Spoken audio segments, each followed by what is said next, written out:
ಮಾನ್ಯ ಸಿದ್ದರಾಮಯ್ಯನವರು ಧನ್ಯವಾದಗಳು. ತಾವೆಲ್ಲ ನೋಡಿದಾಗ ನಮ್ಮ ಯುವ ನೇತಾರು ಆಲ್ ಇಂಡಿಯಾ ಕಾಂಗ್ರೆಸ್ ಪ್ರೆಸಿಡೆಂಟ್ ಆಗಿರ್ತಕ್ಕಂಥ ಸನ್ಮಾನ್ ಶ್ರೀ ರಾಹುಲ್ ಗಾಂಧೀಜಿಯವರು ನಮ್ಮ ಉದ್ದೇಶಿಸಿ ಮಾತನಾಡಿದ ತಾವು ದಯವಿಟ್ಟು ಸಹಕರಿಸಬೇಕಾಗಿ ವಿನಂತಿ.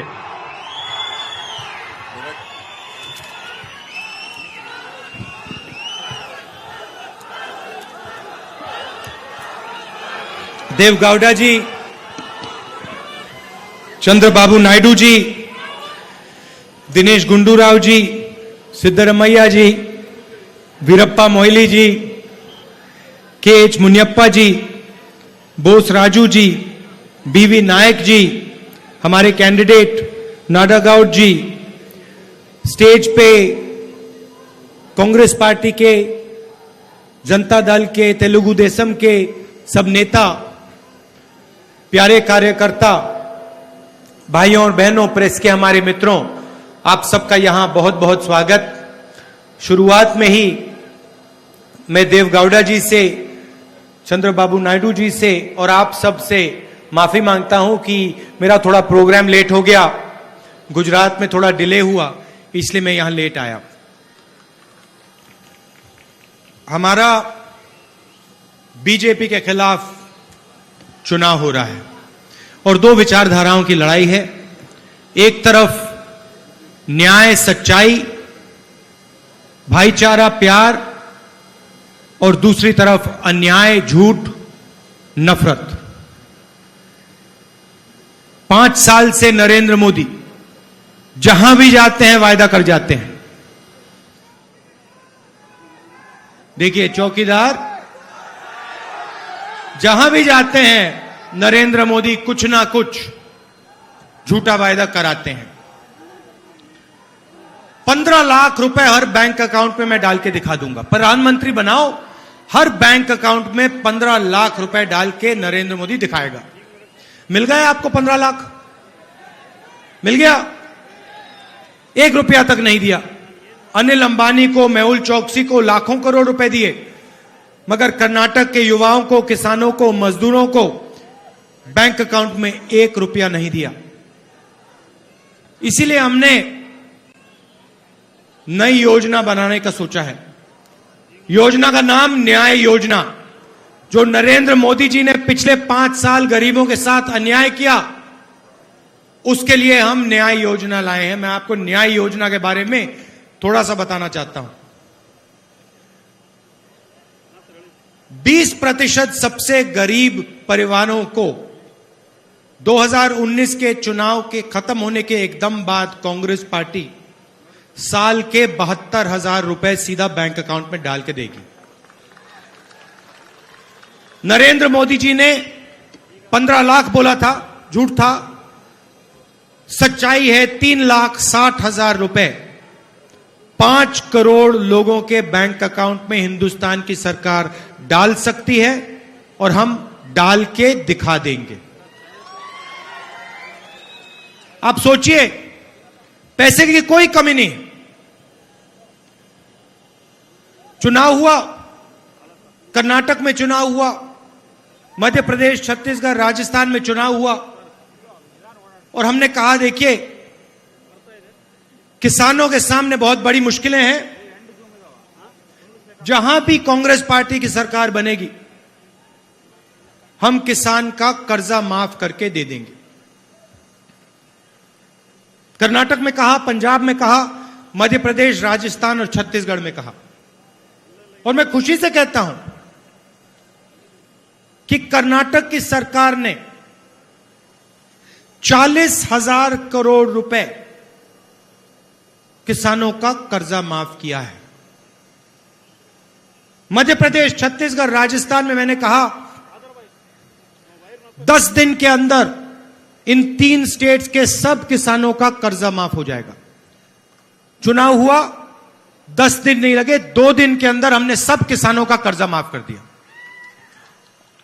हमने कर्जा माफ किया, उससे पहले नरेंद्र मोदी जी कहते हैं पैसा कहां से आएगा. जब भी हम गरीबों के लिए काम करने की सोचते हैं, चौकीदार कहता है पैसा कहां से आएगा. मगर जब अनिल अंबानी 30,000 करोड़ रुपए राफेल मामले में चोरी कर लेता है, तो फिर चौकीदार यह नहीं पूछता कि पैसा कहां से आया. मेहुल चौकसी 35,000 करोड़ ले जाता है, चौकीदार ये नहीं पूछता पैसा कहां से आएगा। मगर अगर गरीबों को पैसा देना होता है तो चौकीदार एकदम पूछता है पैसा कहां से आएगा। हमने नरेंद्र मोदी को, चौकीदार को दिखा दिया कि कर्नाटक के किसान का कर्जा माफ करने का पैसा कहां से आएगा। हमने दिखा दिया मध्य प्रदेश, छत्तीसगढ़, राजस्थान में कि 2 दिन के अंदर किसानों का कर्जा माफ हो सकता है। नरेंद्र मोदी जी, मैं आपको बताता हूं पैसा कहां से आएगा। पैसा मिडिल क्लास से नहीं आएगा, पैसा अनिल अंबानी जैसे चोरों की जेब से आएगा। नीरव मोदी, मेहुल चौकसी, ललित मोदी, विजय माल्या जैसे चोरों की जेब से हम पैसा निकाल कर हिंदुस्तान के गरीब लोगों के बैंक अकाउंट में डालेंगे। आप देखना, जैसे हमने 72,000 करोड़ रुपए यूपीए के समय किसान का कर्जा माफ किया था। जहां भी जाते हैं नरेंद्र मोदी आजकल नेशनल सिक्योरिटी की बात करते हैं, मगर नरेंद्र मोदी जी ने पिछले चुनाव में 3 वायदे किए थे। 2 करोड़ युवाओं को हर साल रोजगार दूंगा, 15 लाख रुपए बैंक अकाउंट में डालूंगा, किसानों को न्याय दूंगा, उनका कर्जा माफ करूंगा और उनको सही दाम दिलवाऊंगा। ना किसानों के लिए कुछ किया, ना युवाओं को रोजगार दिलवाया, ना 15 लाख रुपए डाले। और आजकल जहां भी जाते हैं रोजगार की बात नहीं करते, किसानों की बात नहीं करते, नेशनल सिक्योरिटी की बात करते हैं। तो नेशनल सिक्योरिटी का मैं भी ये सवाल पूछ लेता हूं एक, नरेंद्र मोदी जी, अगर नेशनल सिक्योरिटी की बात करना चाहते हो तो आप मुझे बताओ कि राफेल मामले में आपने 30,000 करोड़ रुपए चोरी करके अनिल अंबानी के बैंक में क्यों डाले? एयरफोर्स से आपने चोरी करके पैसा अनिल अंबानी के बैंक अकाउंट में क्यों डाला? कर्नाटक में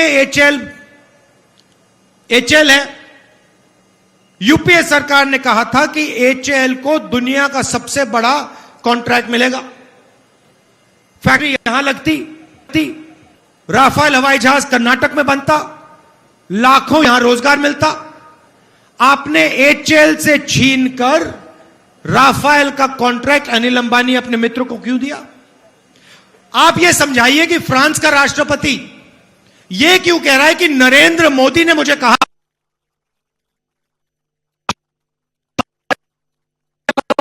खरीदेगी। आप देश को यह समझाइए कि एचएल से आपने छीनकर उसको क्यों रोजगार दिया, अनिल अंबानी को क्यों कॉन्ट्रैक्ट दिया? थोड़ा समझाइए देश को। पहले नारा हुआ करता था अच्छे दिन आएंगे, अब नया नारा चला है चौकीदार, और पूरे देश में चला है भाई और बहनों।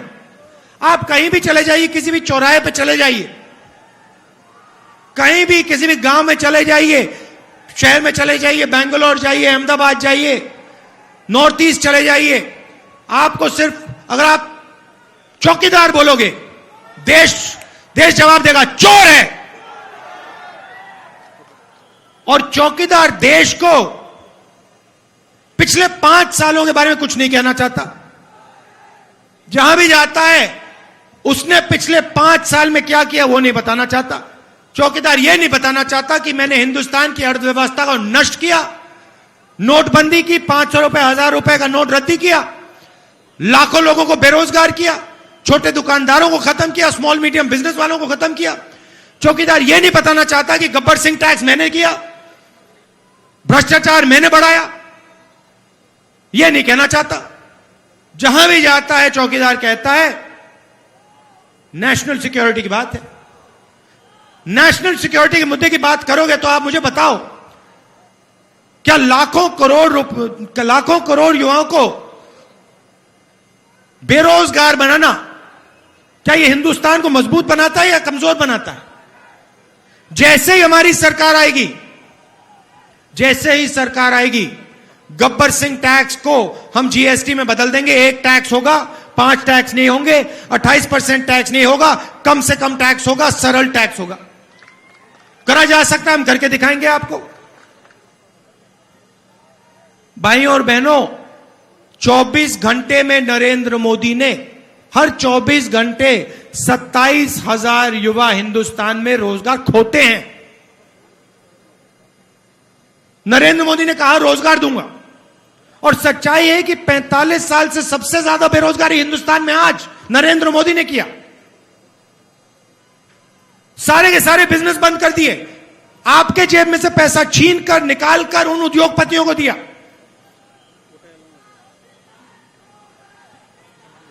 आज अनिल अंबानी मजे कर रहा है, नीरव मोदी लंदन में, मेहुल चोकसी लंदन में, विजय माल्या लंदन में। उन्होंने हजारों करोड़ रुपए बैंक से लिया, वापस नहीं दिया। उनको नरेंद्र मोदी ने जेल में नहीं डाला। मगर अगर कर्नाटक का किसान,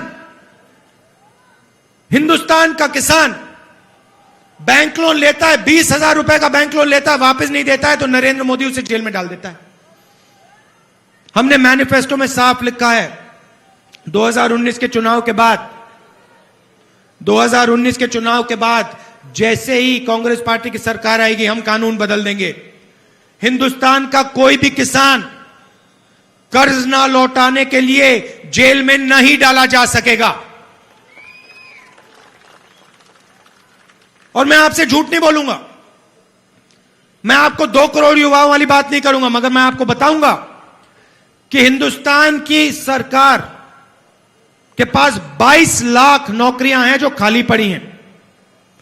मैं आपको स्टेज से गारंटी करके कह रहा हूं, 1 साल के अंदर 22 लाख नौकरियों को हम भर के आपको दे देंगे। 10 लाख युवाओं को पंचायतों में रोजगार दिया जा सकता है। मैं आपको स्टेज से गारंटी करके कह रहा हूं, 10 लाख युवाओं को कांग्रेस पार्टी की सरकार यह रोजगार दिलवा सकती है। मैं यहां आपसे झूठ बोलने नहीं आया हूं, मैं झूठे वायदे नहीं करने आया हूं। यहां पे हमारी सरकार थी,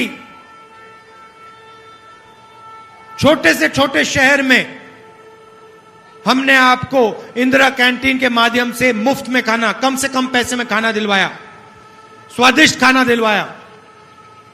यहां रोजगार पैदा किया, किसानों का कर्जा माफ किया। मगर नरेंद्र मोदी जी यहां आते झूठ बोलते हैं, कहते हैं कि कांग्रेस पार्टी जेडीएस की सरकार ने किसानों का कर्जा माफ नहीं किया।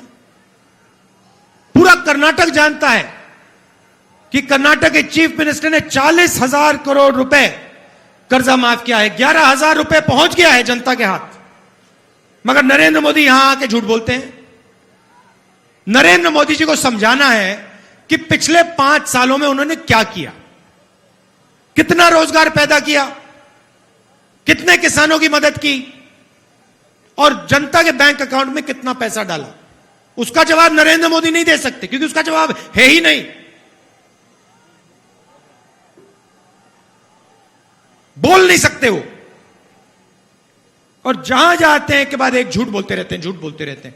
इस बार जनता ने निर्णय ले लिया है, 2019 में कांग्रेस पार्टी, कर्नाटक में कांग्रेस पार्टी और जनता दल, आंध्र प्रदेश में नायडू जी, और पूरे देश में जो बीजेपी के खिलाफ लड़ रहे हैं, उनकी जीत होने वाली है। नरेंद्र मोदी जी को दिल्ली से हटाया जाएगा, जनता ने तय कर लिया है। मैं आपको बता रहा हूं, गुजरात की जनता ने तय कर लिया है। आज मैं गुजरात से आया हूं। गुजरात में कांग्रेस पार्टी के लिए अंडर करंट है। गुजरात में लोग कह रहे हैं कि नरेंद्र मोदी ने देश को छोड़ो। गुजरात की जनता कह रही है देश को छोड़ो, नरेंद्र मोदी जी ने तो हमारे लिए गुजरात में कुछ नहीं किया। हमारी जमीन अदानी जी को पकड़ाई, लाखों एकड़ जमीन मुफ्त में सबसे बड़े बिजनेस वालों को दी, गुजरात के लोग कह रहे हैं। तो मैं आपको आश्वासन देना चाहता हूं, कांग्रेस के कार्यकर्ता को आश्वासन देना चाहता हूं कि यहां पे जनता दल और कांग्रेस पार्टी की जीत होने वाली है और दिल्ली में कांग्रेस पार्टी की सरकार बनने वाली है। एक बार फिर मैं आपसे माफी मांगना चाहता हूं, मेरा प्रोग्राम थोड़ा लेट हुआ, इसके लिए आपको कष्ट हुआ, माफी मांगना चाहता हूं और आपका दिल से धन्यवाद करना चाहता हूं कि आप इतने दूर से मेरी बात सुनने आए। धन्यवाद, नमस्कार, जय हिंद।